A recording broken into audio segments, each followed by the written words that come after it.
Fala galera do Peleja, hoje o assunto do Fora do Eixo é um assunto foda. É um time foda, né? Uma torcida foda. É um clube que sobreviveu à Segunda Guerra Mundial. É o Hertha Berlim.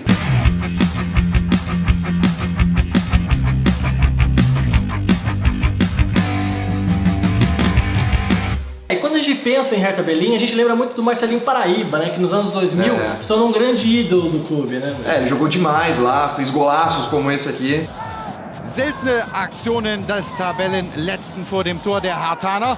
Und dann, nach diesem Eckball, das, was sich daraus entwickelt. Marcelinho guckt, schießt, ist er verrückt? Nein, ist er nicht!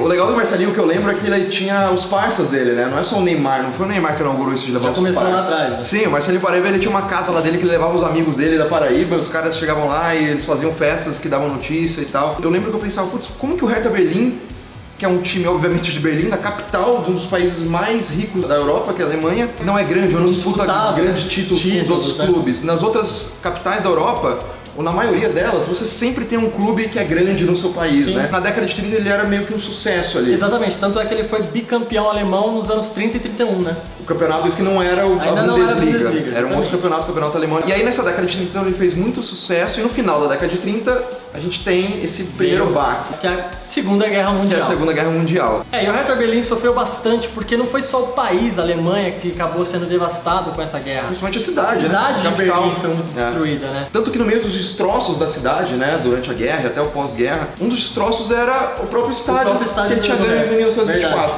Aí ele começou a jogar no Estádio Olímpico. Com o final da guerra, os aliados venceram, né, e começaram a dominar a parte oeste da Alemanha, que é o Ocidente, a Alemanha Ocidental. Então Estados Unidos, Inglaterra e França começaram a dominar ali e começaram a meio que desativar instituições que tinham ligação com o nazismo. E o Hertha, ele fez tanto sucesso nessa década de 30, até no início da guerra ali, que os nazistas começaram a se aproximar do clube e aí o presidente do Hertha na época era um membro do partido nazista. Então quando os aliados venceram a guerra e começaram a desativar essas instituições que tinham relações nazistas, o Hertha foi desativado. Porém, em 45, o clube voltou às atividades, só com outro nome, né? Diferente. Esse nome é complicado. Que é um nome complicado que a gente não vai nem entender. Não é tão complicado, mas eu não me arrisco a... Prefiro não. Só que 4 anos depois, eles voltaram a ser Hertha Berlim.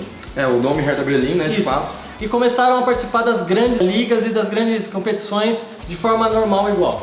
Normal nem tanto porque ainda tinha dificuldade financeira, né? Dificuldade pós-guerra, como toda a Alemanha. E mesmo com a cidade dividida depois da guerra, era normal jogadores de outros clubes da parte oriental virem até a parte ocidental e jogarem no Hertha Berlim. Os caras moravam na parte oriental e jogavam na parte ocidental. Você também tinha torcedores que moravam na parte oriental e iam torcer pro Hertha na parte ocidental, no estádio do Hertha, o estádio olímpico. Mas com o tempo, a tensão começou a ficar muito grande nessa situação de ir e vir dos dois lados. E a tensão também da divisão ideológica e política, social entre as duas partes de Berlim foi aumentando. E aí chegou num momento que alguns clubes muito populares da Alemanha Oriental foram se desfazendo. E aí o que aconteceu? Os jogadores desses clubes fugiam para o lado ocidental e jogavam nos times do lado ocidental. Tanto que uma vez, né, um dos clubes mais populares da época se desfez e 11 jogadores desse clube foram para o Hertha. Isso pegou muito mal na Alemanha Oriental. Essa atitude ela foi condenada, principalmente pelo regime comunista, né? Os caras meio que culparam o Hertha por ter desfeito esse time, né, porque pegaram vários jogadores para si. Tanto que alguns clubes da Alemanha Oriental foram proibidos de jogar contra o Hertha. E isso atrapalhou demais.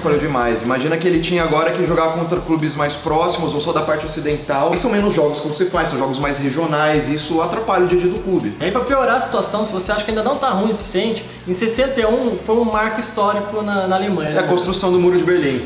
Aí a coisa tava de fato dividida, né? Geograficamente, fisicamente. A galera da Alemanha Oriental era proibida de ir pra parte ocidental. Agora não era mais uma coisa nem de ideologia, era proibida fisicamente. Você imagina que de um dia pro outro você perde torcedores, porque tem muitos torcedores na parte oriental que deixam de ir pra parte ocidental, então você perde público na arquibancada. E uma história bastante simbólica é a do jogador Klaus Taube, que é um dos jogadores muito famosos e uma lenda do Hertha Berlim. Um dos maiores artilheiros do Hertha. Que jogava no Hertha Berlim nessa época, só que ele morava do lado oriental. Então quando ele foi tentar passar pro outro lado pra treinar com o time do parte ocidental, Hertha, né, que era onde ficava o Hertha, ele foi proibido e ele acabou ficando no meio do muro.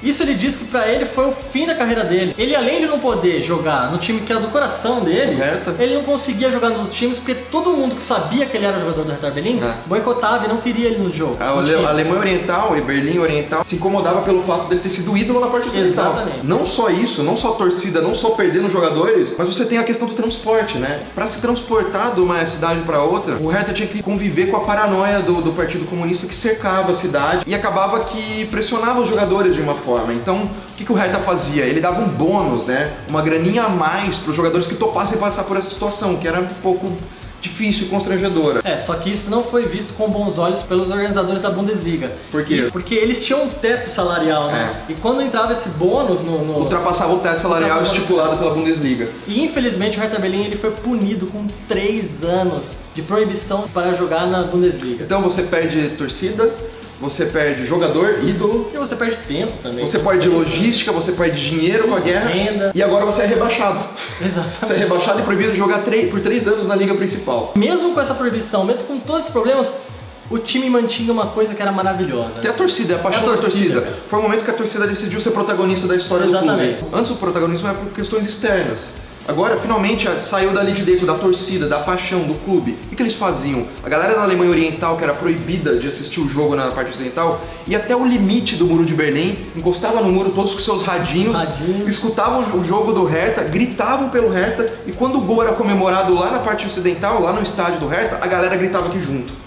Então você arrepia isso, cara. Isso é mágico. Isso é sensacional. A torcida mostrou que apoia o clube independente da divisão, né? Seja a divisão, primeira, segunda e terceira divisão do campeonato alemão, ou divisão física, geográfica, divisão de onde estava o clube. Eles iam apoiar. Isso foi, eu acho que um divisor de águas na história do clube. E aí na temporada 68-69, o Hertha Berlim volta para a primeira divisão e mesmo com esses começos, com tantos problemas, né, de renda, de retorno, eles conseguiram a melhor renda de público no ano. Quando ele volta, a galera volta ao estádio. Se abraça, né? Se abraça.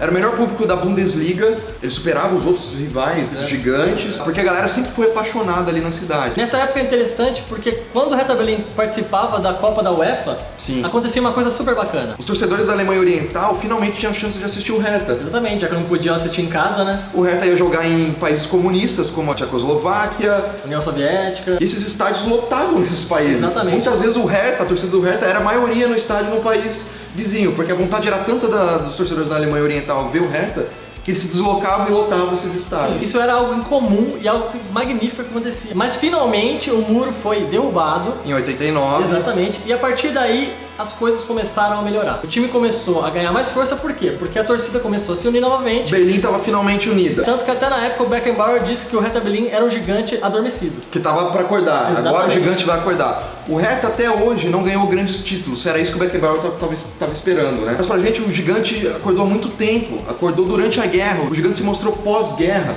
O gigante está acordado há muito tempo, que é o Hertha Berlim. Por tudo que ele passou, pela resistência que ele teve e até problemas históricos, né, cara? Sociais, ideológicos. Sobreviveu a tudo isso. Exatamente. Pra ser um time foda com uma torcida apaixonada até hoje. É isso, galera. Se vocês gostaram, comentem aí embaixo, dê o seu like, se inscreva no canal. Deixa a sugestão para próximos times pra gente fazer no Fora do Eixo. Isso, porque outro time é fora do eixo, é fora da grande mídia, mas tem uma história foda que merece ser reconhecida. Torcedor do Hertha também, ó, pode ficar à vontade, escreve aí embaixo pra gente, beleza? Alguma coisa que faltou, né? Isso. Beleza. É isso aí, galera. Falou, um abraço.